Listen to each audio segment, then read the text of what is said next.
এই মজলিসে এমন কোন যুবক কি আছে যেই যুবক বিয়ে করেছেন? এই সরিষাবাড়ি বা আশেপাশের যুবক হতে হবে, দূরের লোক না, কারণ কাজ আছে।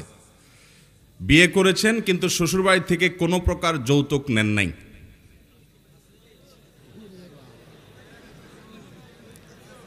ওই সাদা হাতটা আগে উঠছে। হ্যাঁ হ্যাঁ, সাদা সাদা সাদা হাত। এদিকেও দেখবো না। আলেম ওলামারা পুরস্কার নিয়েন না, আপনারা হুজুর মানুষ, আপনারা তো সমাজকে সুন্দর করবেন। ওই যে সাদা ভাই, সাদা, হ্যাঁ আপনি বসেন ভাই, আপনি বসেন। ওই ভাইটা, হ্যাঁ উনি আগে দাঁড়াইছিল। ভাই আপনার বাড়ি কোথায়? একটু সামনে, কাছে আসেন, কাছে আসেন ভাই, ওনাকে একটু জায়গা করে দেন প্লিজ। আমরা প্রায় সময় ওয়াজ করি কিন্তু ওয়াজের ফলাফলটা আমরা বের করে আনি না। অনেক সময় অনেকে করে, আমার দ্বারা হয়ে ওঠে না। সেজন্য আমি চেষ্টা করি, শুধু পানি সেচলে হবে না, মাছও ধরা লাগবে কি লাগবে না। এই জন্য আজকে পানি সেচার আগে মাছ ধরে নিচ্ছি আমি। এগুলো মাছ ধরা বলে, মানে কাজ কালেকশন কি হচ্ছে মাহফিল থেকে। ভাই বলেন আপনি। ওয়ালাইকুম আসসালাম। কি গ্রাম? রোহা, পাশে গ্রাম। ঠিক আছে, তাহলে সাক্ষী পাবো। ঠিক আছে, আমি ওই জন্য বলছি এলাকার মানুষ হইতে হবে। বলেন দেখি, আপনি বিয়ে করছেন কবে? 2017 সালে। আপনি কোনো যৌতুক নেন নাই? সামান্য একটু মোটরসাইকেল, খাট পালং, বিদেশে যাওয়ার টাকা, কিচ্ছু না? কি শ্বশুরা গরিব? তাহলে তারা কি সাজছে? এতে আপনার মা বাপ, আপনার আত্মীয় স্বজনরা নারাজ হয় নাই? আপনার বাপ মা চাইছে যেন আপনি যৌতুক না নেন শ্বশুরবাড়ি থেকে। মাশাআল্লাহ, আপনার বাপ মা কি এখানে আছেন? আপনার কি নাম? গোলাম মোস্তফা লাবু। তার বাবা কি আজকে মাহফিলে আসছেন? আপনি একটু ঘুরা দেন তো, আপনার চেহারা দেখুক আপনার বাপ থাকলে। আমাদের যুবকের বাবা কি আসছেন? সেই মুরব্বীকে আমরা একটু দেখতে চাই। আছে? চলে আসেন চাচাজি প্লিজ। এই বাবাজিকে আসার সুযোগ করে দাও যুবকরা, এই বাবাজিকে আসার সুযোগ করে দাও। এই যুবক এদিক চলে আসেন, চলে আসেন, বাবাজিকে আসার সুযোগ করে দেন। সবাই একটা তাকবীর দিব বাপ বেটার এই সততার কারণে। নারায়ে তাকবীর।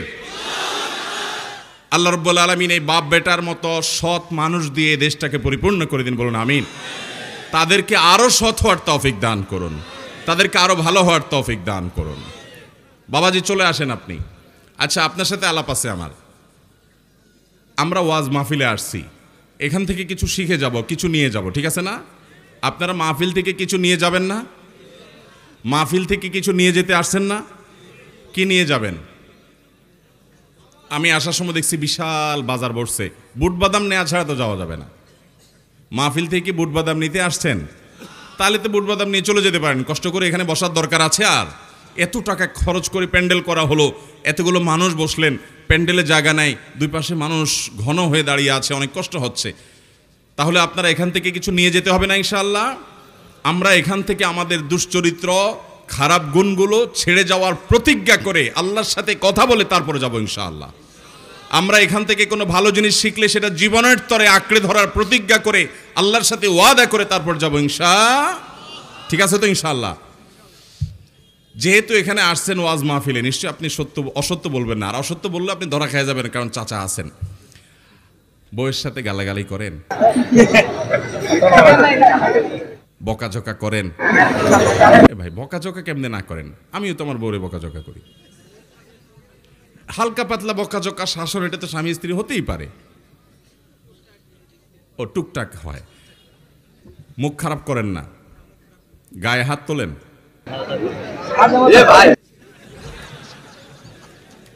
মানে সেটা কি স্বামী স্ত্রী সুলভ রসিকতা থেকে? আহামরি কিছু তো না। মানে এটার কারণে সম্পর্ক নষ্ট হয়ে যায়, উনি বাবার বাড়ি চলে যান, এরকম খারাপ কিছু হয়? কিন্তু সেটাও করবেন না। আমাদের নবী সাল্লাল্লাহু আলাইহি সাল্লাম কখনো কোনো স্ত্রীর গায়ে হাত তোলেন নাই। অতএব সেটার উপর আমল করবেন তো ইনশাআল্লাহ? আপনার ঘটনা আপনার স্ত্রী কিন্তু জেনে যাবে আজকের পরে। অতএব এলাকার মুরব্বীরা, বিশেষ করে চাচাজি, আপনি একটু খেয়াল রাখেন যুবকের দিকে। আপনি আমার চাচাদের সাথে এসে দেখা করবেন, ঠিক আছে? আপনি যদি আপনার প্রতিজ্ঞার উপরে টিকে থাকতে পারেন, আমার তরফ থেকে চাচাদের মাধ্যমে আপনার জন্য একটা বিশেষ পুরস্কার আসবে ঢাকা থেকে ইনশাআল্লাহ, ঠিক আছে? তো আল্লাহ তাআলা আমাদের যুবক ভাইকে কবুল করুন, বলুন আমিন। তাকে আরও সৎ থাকার তৌফিক দান করুন। বাবাজি আমার দিকে একটু তাকান। আপনার ছেলে বিয়েতে কোনো যৌতুক নেয় নাই? যৌতুক ছাড়া বিয়ে এদেশে হয় কিন্তু খুব কম হয়। তো আপনারা আর্থিক অবস্থা খুব ভালো, সেজন্য যৌতুক নেন নাই? না, এই জন্য না। আমি আমার প্রতিজ্ঞা আছে যে আমি নিজেও নেই, তিনটে ছেলে একটা মেয়ে, যৌতুক নেবও না, দেবও না। মাশাআল্লাহ, মাশাআল্লাহ, আল্লাহু আকবার, মাশাআল্লাহ। আমাদের চাচাজি বলছেন উনি নিজে যৌতুক নেন নাই, যৌতুক নেবেনও না, দিবেনও না, এবং ওনার ছেলেদেরকে কোনো ছেলে বিয়েতে তিনি যৌতুক দেন নাই। আল্লাহ তাআলা এরকম চাচার মতো চাচা দিয়ে আমাদের সমাজটাকে ভরে দেন, এবং এই যুবকের মতো যুবক, বরং তাকেও আরো ভালো আদর্শের উপরে প্রতিষ্ঠিত হওয়ার মতো যুবক দিয়ে আমাদের সমাজকে ভরে দেন। মাশাআল্লাহ। বাবাজি আপনি একটু সামনে আসেন, আপনাকে আমি একটু পুরস্কৃত করব। আর ভাই কি করেন আপনি?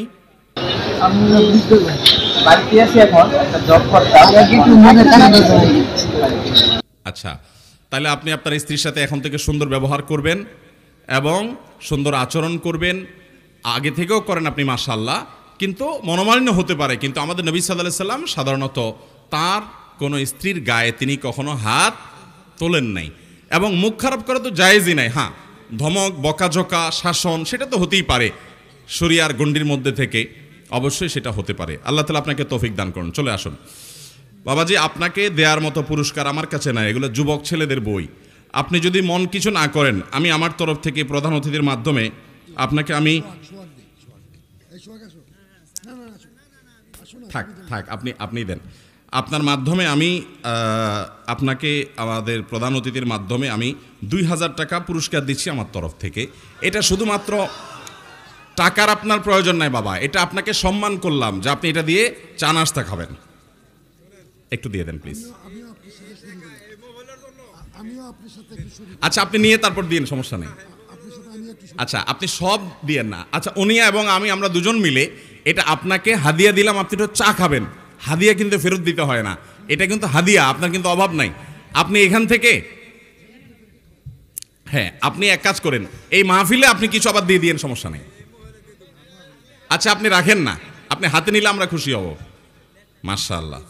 আচ্ছা শুধু সেটা নয়, আপনাকে আমার লেখা সকাল সন্ধ্যার একটা দোয়ার বই জিকির, এটা আমি আপনাকে উপহার দিলাম, নেন।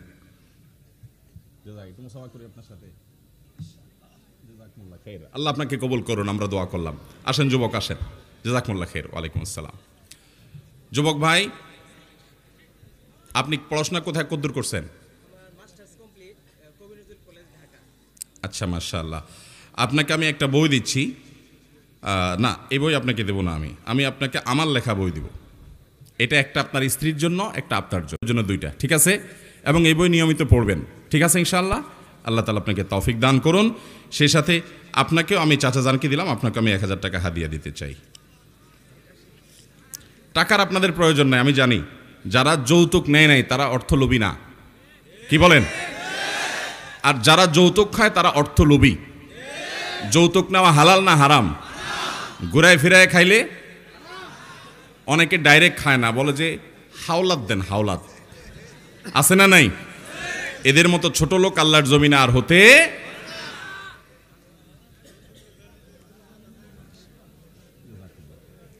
ভাইরা আমার, আমাদের তরুণদেরকে এই সমাজ পরিবর্তন করতে হবে কি হবে না? এই সমাজ পরিবর্তন করার জন্য তরুণদেরকে এগিয়ে আসতে হবে কি হবে না? তরুণরা প্রতিজ্ঞা করব, যারা বিয়ে করেন নাই যৌতুক মুক্ত বিবাহ করব ইনশাআল্লাহ। আমি আজকে চাচা জানকে বললাম, চাচা জান এলাকার ভিতরে কোথাও আজকে বিয়ে হবে কিনা একটু খবর নেন। উনি অবাক হয়ে গেছেন, পান নাই। তো আমি চাইছিলাম যে যৌতুক মুক্ত বিবাহ আমরা স্টেজে দেব, কারণ আসুন্নাহ ফাউন্ডেশনের কার্যক্রমের মধ্যে একটা হলো যৌতুক মুক্ত বিবাহ প্রতিষ্ঠা করা। যুবক ভাইয়েরা একটা কথা ভালো করে শুনে রাখেন, একজন মেয়ে জন্মের পর, বরং জন্মের আগে থেকে তার মা তাকে 10 মাস গর্ভে ধারণ করেন, এরপর কষ্ট করে ভূমিষ্ঠ করেন, এরপরে এই বাচ্চা মেয়েটাকে বিয়ের উপযুক্ত হওয়া পর্যন্ত শত শত হাজার হাজার লক্ষ লক্ষ টাকা খরচ করে তাকে ভরণ পোষণ দিয়ে, চিকিৎসা দিয়ে, শিক্ষা দিয়ে সার্বিকভাবে তাকে একজন পূর্ণাঙ্গ মানুষে পরিণত করেন। একজন পূর্ণাঙ্গ মানুষ তৈরি হওয়ার পর এই ভদ্র মহিলা, আপনি যে বিয়ে শাদী করে তাকে গাড়িতে উঠায় বাড়িতে নিয়ে আসতেছেন, একটা আস্ত মানুষ তাকে এ পর্যন্ত তৈরি করতে তার বাপমার লক্ষ লক্ষ টাকা, রাতকে রাত ঘুম, বহু পরিশ্রম, বহু মেধা ব্যয় করতে হয়েছে না হয় নাই? এত কিছু ব্যয় করার পর একটা মানুষ যখন পূর্ণাঙ্গ প্রস্তুত হয়ে গেল, পড়ালেখা করাইছে তার বাপমা, এখন সে এসে তার শিক্ষা দিয়ে আলোকিত করছে আপনার সংসার, ঠিক না বেঠিক?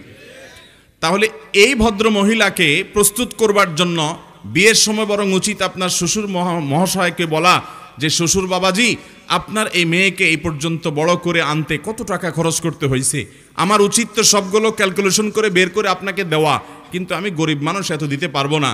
অন্তত আপনাকে স্যালিউট জানাই, সালাম জানাই, শ্রদ্ধা জানাই যে আপনার মেয়েকে শিক্ষিত করেছেন আপনি, আর তার উপকার ভোগ করছি আমি। সুস্থ সবল করে তাকে এই পর্যন্ত বেঁচে থাকার জন্য আল্লাহর অনুমতিতে আপনি সব কিছু করেছেন, আর তার সুবিধাটা আমি ভোগ করছি। সেজন্য শ্বশুরের প্রতি কৃতজ্ঞতা আদায় করা উচিত কি উচিত না? সেই জায়গা কৃতজ্ঞতা আদায় করা তো দূরের কথা, উল্টা বরং শ্বশুরের কাছে খাট পালং চাওয়া, এর চাইতে বড় ছোট লোকই, এর চাইতে বড় ডাকাতি, এর চাইতে বড় অন্যায়, এর চাইতে বড় জুলুম, এর চাইতে বড় অবিচার আল্লাহর জমিনে আরেকটা হতে। আমাদের দেশে যৌতুকের যে রকম ফের, আমি প্রায় বলি, কোনো ছিনতাইকারী, কোনো ডাকাত, কোনো চোরও এত আইটেমের চুরি করতে পারে না। একটা ডিম চোর ডিম চুরি করে, গরু চোর গরু চুরি করে, টিন চোর টিন চুরি করে, গম চোর গম চুরি করে, ত্রাণ চোর ত্রাণ চুরি করে। কিন্তু যারা যৌতুক খায় এরা বিয়ের সময় নগদ টাকা নেয়, খাট পালং নেয়, মোটরসাইকেল নেয়, টেলিভিশন নেয়, ফ্রিজ নেয়, বিদেশে যাওয়ার ভিসা নেয়, ভিসা নেওয়ার টাকা নেয়, ফলের সিজনে ফল নেয়, আবার রমজান মাস আসলে ইফতারি নেয়, কোরবানি আসলে গরু ছাগল নেয়, গরু ছাগলের মাথা নেয়, রান নেয়, গোশত নেয়, তারপরে শীতের সময় পিঠা নেয়। আছে না নাই? আরে ভাই, চাঁদাবাজও তো দুনিয়াতে এরকম দেখবেন না যে চাঁদাবাজি করার সময় বলে যে আমার শুধু টাকা দিলে হবে না, আমাকে আমের সিজনে আম কাঁঠাল পাঠাইতে হবে, শীতের সিজনে আমার পিঠা পাঠাইতে হবে। এরকম কোনো চাঁদাবাজ পাইছেন আপনারা আজ পর্যন্ত? এই চাঁদাবাজকে ফেল করাই ফেলছে যৌতুকখোররা, ঠিক না বে ঠিক? যে সমস্ত যুবকরা যৌতুক মুক্ত বিবাহ করবেন নিয়ত করেছেন, হাত তোলেন। আল্লাহ রাব্বুল আলামিন আমাদের যুবককে যৌতুক মুক্ত বিবাহ করার তৌফিক দান করুন। সবাই চেষ্টা করবো তো ইনশাআল্লাহ? হাত নামান, জাযাকুমুল্লাহ খায়ের। কি বিবাহিতরাও হাত তুলছে নাকি? অসুবিধা না, বিবাহিতদের তো আরো অপশন আছে তো। হাত নামান। মাশাআল্লাহ মাশাআল্লাহ। তাহলে সবাই প্রতিজ্ঞা করবো তো ইনশাআল্লাহ? কিন্তু শুধু এই কথা বললে হবে না, আজকাল মেয়ের বাবারাও জুলুম করে। মেয়ের বাবারাও অনেক ক্ষেত্রে মেয়ের বিয়েতে লক্ষ লক্ষ টাকা অযৌক্তিক মোহর দাবি করা, এটাও এক প্রকারের জুলুম। ছেলে যাকে আপনি চয়েস করেছেন মেয়ের জন্য, আপনি নিজে জানেন তার বেতন 20-25 হাজার টাকা, তাহলে তার কাছ থেকে 30 লাখ টাকা মোহর দাবি করা, এটা অযৌক্তিক, অন্যায্য, অন্যায়, গ্রহণযোগ্য হতে পারে। যারা মেয়ের বাবা আছেন ভালো করে শুনে রাখেন, নবী আলাইহিস সালামের হাদিসের ভাষ্য শুনেন, ইন্না আযমান নিকাহি বারাকাতান আইসারুহা মাউনা, সবচেয়ে বরকতময় বিবাহ হলো সেই বিবাহ যেই বিবাহে মোহরের পরিমাণ থাকে সহনীয় পর্যায়ের মোহর থাকে। আল্লাহ কাউকে অনেক অ্যাবিলিটি দিয়েছেন, তিনি তার স্ত্রীকে কোটি কোটি টাকা মোহরও দিতে পারেন, তার যদি সেরকম অ্যাবিলিটি থাকে। কিন্তু মেয়ের বাবারা লক্ষ্য রাখবেন, আপনার মেয়ের বিয়েটা বরকতময় হবে, কল্যাণময় হবে, সাস্টেইন করবে, সুখী হবে, সব দিক থেকে টিকে থাকবে, ভালো হবে। যদি সেই বিয়েতে খরচের পরিমাণ কম থাকে, অত্যুক্তি বা অতিরিক্ত খরচ অপচয় যদি আপনি না করেন, সেখানে আল্লাহ তাআলা বরকত দান করবেন। অন্য হাদিসে আসছে, নি'মাস সিদাকে আইসারুহা, সবচেয়ে উত্তম মোহর হলো যে মোহর আদায় করা সহজ হয়, সহনীয় পর্যায়ের। আমি প্রায় বলার চেষ্টা করি, আমাদের বাপ চাচার বয়সী মুরব্বীরা এখানে যারা আছেন, অনেক মুরব্বীরা এখানে চেয়ারে বসা আছেন, বয়স্ক মানুষেরা, খবর নিয়ে দেখেন ওনাদের বিয়ের মোহর ছিল 50 টাকা, 100 টাকা, 150 টাকা, 200 টাকা, ঠিক না বে ঠিক? আপনি বলবেন তখনকার 100 টাকা, এখনকার 1 লাখ। ওকে, সেটাই মানলাম, 1 লাখ হইল। তো 1 লাখ টাকা মোহর ছিল, এখন তো যুবকদের 10 লাখ 20 লাখের নিচে বিয়ে। তাহলে 1 লাখ টাকা বা তখনকার 100 টাকার বিয়ে আজ পর্যন্ত মুরব্বীদের টিকছে না? টিকে নাই।